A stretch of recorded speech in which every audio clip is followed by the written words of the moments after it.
ملک کی معیشت کی آپ بات کریں تو ہم جانتے ہیں کہ پاکستان سٹاک ایکسچینج روز نئے ریکارڈ بنا رہی ہے،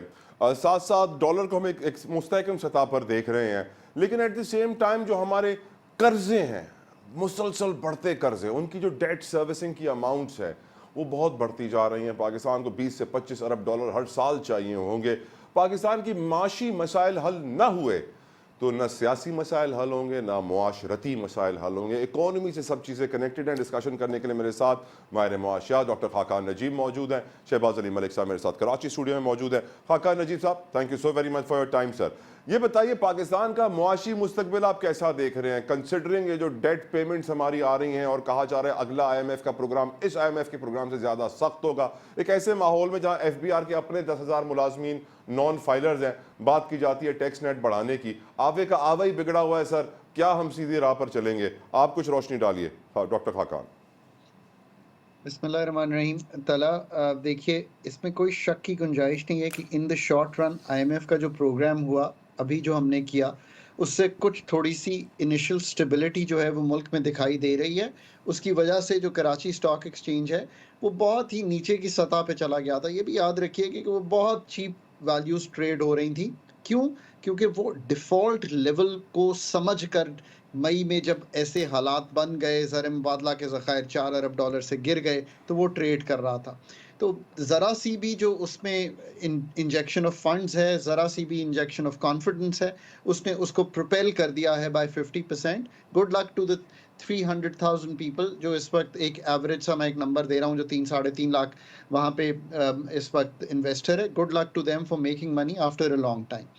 پاکستان میں چونکہ آپ نے تھوڑا سا اسمگلنگ کو، ہورڈنگ کو، افغان ٹرانزٹ ٹریڈ کو اور ڈی ڈالرائزیشن کو تھوڑا سا آپ نے اس کو پش کیا کہ ان کو بھی ہم ایز اے اسٹیٹ دیں تو اس کا بھی ایک اچھا امپیکٹ آیا۔ ان دو چیزوں کو آپ good for the country in the short run, the right steps to do. اس سے جو جائریشن ہے آپ کے اس وقت موومنٹ کی روپے کی، وہ تھوڑی سی تھم گئی ہے۔ آئی ایم ایف کا پہلا ریویو جو ہے وہ سکسیسفلی ہو گیا ہے، کیونکہ یہ پروگرام نہیں ہے، یہ ایک اسٹینڈ بائی ارینجمنٹ ہے، ایک برج فیسلٹی ہے which gets you to the end in April, تاکہ یہ 9 مہینے میں جو آپ نے ذکر کیا 25 ارب ڈالر کی جو ری پیمنٹ ہے جو اس سال آپ نے مارک اپ اور ڈیٹ کی ایکسٹرنلی کرنی ہے، جس میں ری پروفائلنگ بھی شامل ہے، یعنی کہ ڈیٹس کے رول اوور، نئے منیز لانے پڑیں گے، کیپٹل یہ جو ہماری کمرشل فنڈنگ ہے یہ لانی پڑے گی، ہم بانڈ کر نہیں سکیں گے، سو ملٹی لیٹرل، بائی لیٹرل اور فرینڈلی کنٹریز پہ انحصار کرنا پڑے گا اور کرنٹ اکاؤنٹ کو کم کرنا پڑے گا۔ یہ اگلے 12 ماہ کی مینجمنٹ ہے۔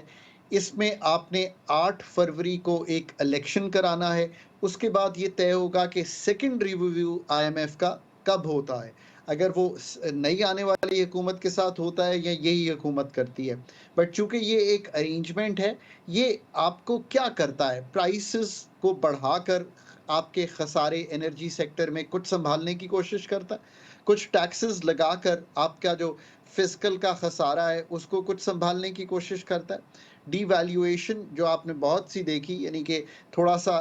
مارکیٹ بیسڈ ایکسچینج ریٹ کو مینج کر کے امپورٹس کو سنبھالنے کی کوشش کرتا ہے۔ یہ سب چیزیں ان دا شارٹ رن ٹھیک ہیں، ایک میکرو اسٹیبلٹی دیتی ہیں، پر طلع آپ کے جو لانگ ٹرم کے مسائل ہیں وہ تو وہیں کھڑے ہیں نا۔ انرجی سیکٹر میرا 500 سے 900 ارب روپے کا اس سال خسارہ کرے گا۔ میرا فسکل مالیاتی خسارہ جو ہے اگر 7.5% تو کہیں 7.5-8 ہزار ارب ہوگا۔ میرا پی آئی اے تو اب بھی 100 سے 150 ارب کا اس سال خسارہ کرے گا۔ پاکستان ریلوے بھی میرا 70 ارب کا خسارہ کرے گا۔ میرا کا لفظ میں اس لیے استعمال کرتا ہوں کہ ایز اے ٹیکس پیئر ہم اون کرتے ہیں، ایز سٹیزنز ہم اون کرتے ہیں ان سب چیزوں کو، اور یہ سب ہماری جو چیزیں ہیں یہ اتنا بڑا خسارہ کریں گی، اور ان کو ٹھیک کرنا، نیکسٹ آئی ایم ایف کے پروگرام میں جانا اور پاکستان کے لیے انویسٹمنٹ لانا، not only in terms of money Talha, پیسے تو ایک چیز ہے نا، آپ کو تو مینجمنٹ نو ہاؤ چاہیے کارپوریٹ فارمنگ کے لیے۔ ریکوڈنگ میں ہم تو جا کے نہیں نکال سکتے مائنز اینڈ منرلز،